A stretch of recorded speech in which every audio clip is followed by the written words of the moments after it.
Un saludo. Lo primero es pedir disculpas por el retraso en este vídeo, pero he tenido que borrar los 3 que había grabado porque se había detectado que al subirlos se producía una desincronía entre el vídeo y el sonido, con lo cual resultaba bastante inútil a la hora de decir pulso aquí y no estaba pulsando aquí en el vídeo, estaba pulsando en otro sitio y no servía para nada. Han pasado cosas en este tiempo. Una de ellas me va a ayudar a explicar el porqué de lo que parece un fallo en un principio. Al principio del texto del primer vídeo empecé hablando de OpenOffice. Aquí tenéis la descarga de OpenOffice.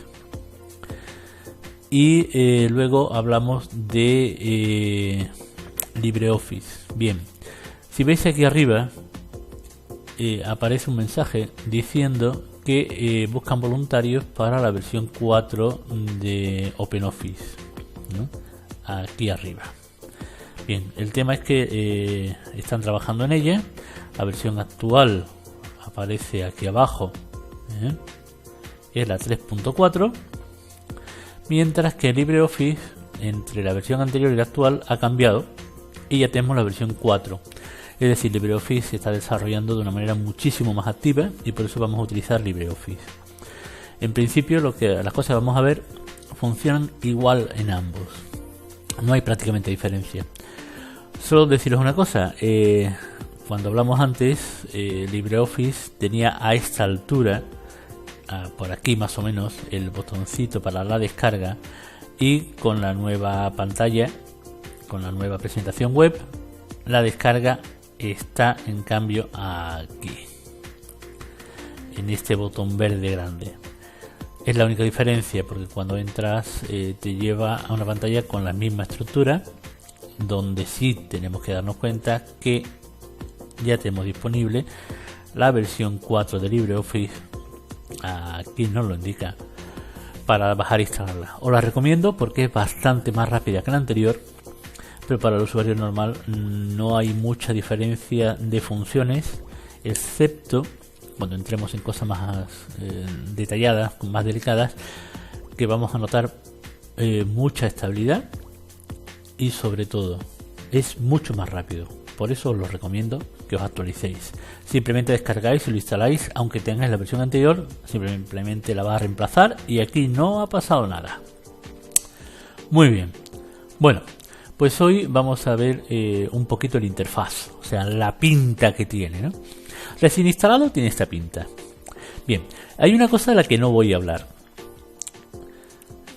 En estos primeros pasos no voy a explicar a nadie que la P con la A dice pa y la M con la A dice ma. Eso lo sabemos todos. ¿Y cómo se escribe una carta, querido amigo? Tampoco me voy a meter a que estos botones de aquí cambian la fuente o cambian el tamaño, o que pongo cualquier tontería, que con estos botones de aquí arriba se pone negrita, inclinado, subrayada, se lleva a la derecha, se pone al centro. Bueno, eso lo sabemos todos.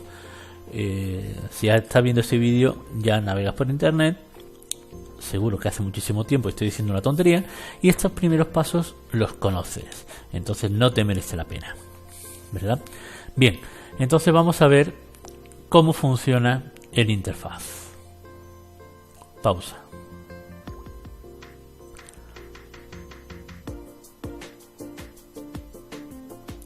Continúo. Bien, vamos a ver.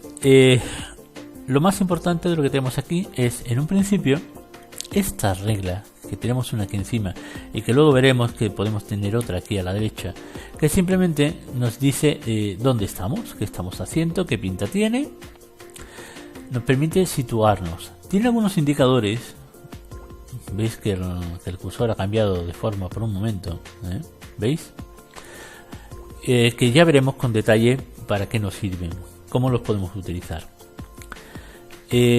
Más cosas del interfaz que nos van a quitar problemas. Vamos a ver. Aquí tenemos un indicador de página, abajo del todo, aquí, que además de servir de indicador de página, si dais un doble clic, nos saca una ventana que es el navegador, es decir, nos permite movernos por el documento, por los encabezados, por las tablas, saltando de objeto en objeto. Habré visto que a mí se me ha quedado aquí pegada. Bueno, yo es que ya la tenía aquí pegada. Normalmente las ventanas surgen así, en medio. Cuando tenemos una pantalla estrecha, pues vale, es fácil, la mueves de un lado a otro para que no te estorbe. Pero cuando tenemos una pantalla así, en formato de 16:9, suele resultar más cómodo arrastrarla, como veis que estoy haciendo, a algún borde. ¿Veis cómo por un momento se ha pintado un marco gris? Si suelto en este momento, se me queda encajada en el borde, con lo cual no me va a superponer nunca el texto. Bien, aquí abajo tengo un contador. Si escribes artículos para un periódico o algo, es muy interesante saber cuántas palabras llevas escritas. Si das un doble clic tienes una cuenta completa. Aquí tenemos cuál es el estilo actual. Trabajaremos con los estilos mucho. Va a ser prácticamente nuestra mejor herramienta por mucho tiempo. Naturalmente, si pulsamos en el estilo nos va a aparecer la ventana para cambiar el estilo actual. Aquí tenemos el cambio de idiomas. Podemos cambiar el idioma, podemos habilitar o deshabilitar la ortografía, etcétera, etcétera. Los idiomas son muy, muy importantes, sobre todo por la división de palabras. Aquí tenemos un indicador de el modo de selección. Si podemos seleccionar por bloques, añadir a una selección anterior, lo veremos. Dedicaremos un vídeo a la selección y al copiar y pegar, que parece fácil, pero suele complicarnos la vida.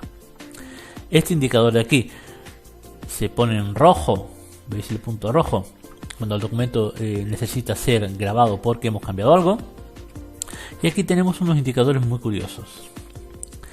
Esto, que es como una paginita el solo, lo voy a rodear para centrar la vista aquí. Esto que se ve como una paginita sola nos permite ver la página de manera natural, como la tenemos ahora. Voy a cambiar a un documento más grande donde tengamos mucho texto para verlo mejor. Tenemos aquí una página, ¿verdad?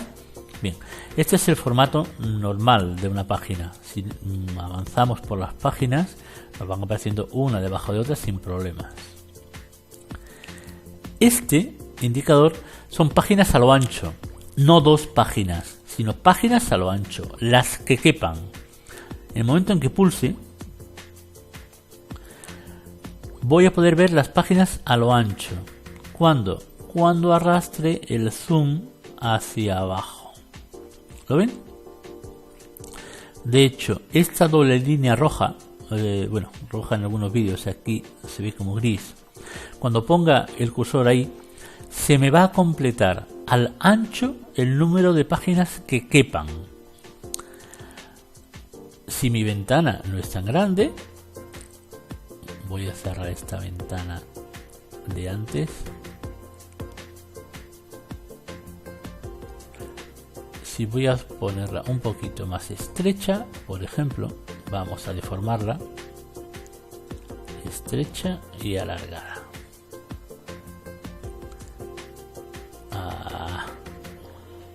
Y llevo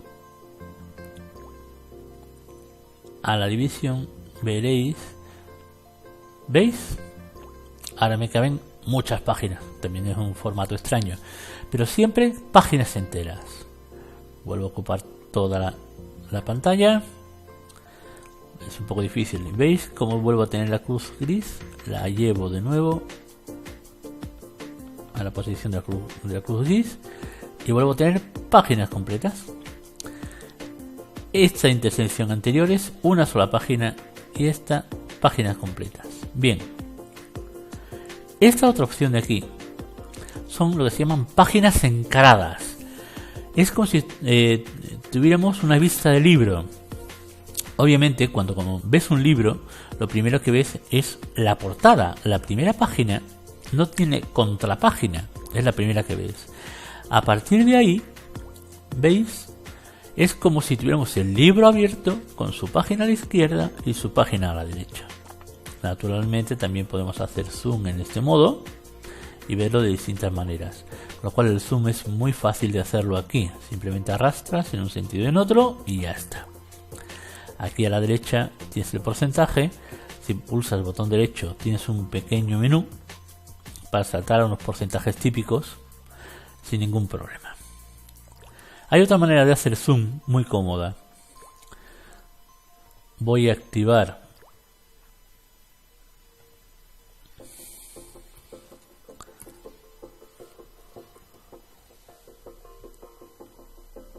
el teclado en pantalla para que lo veáis.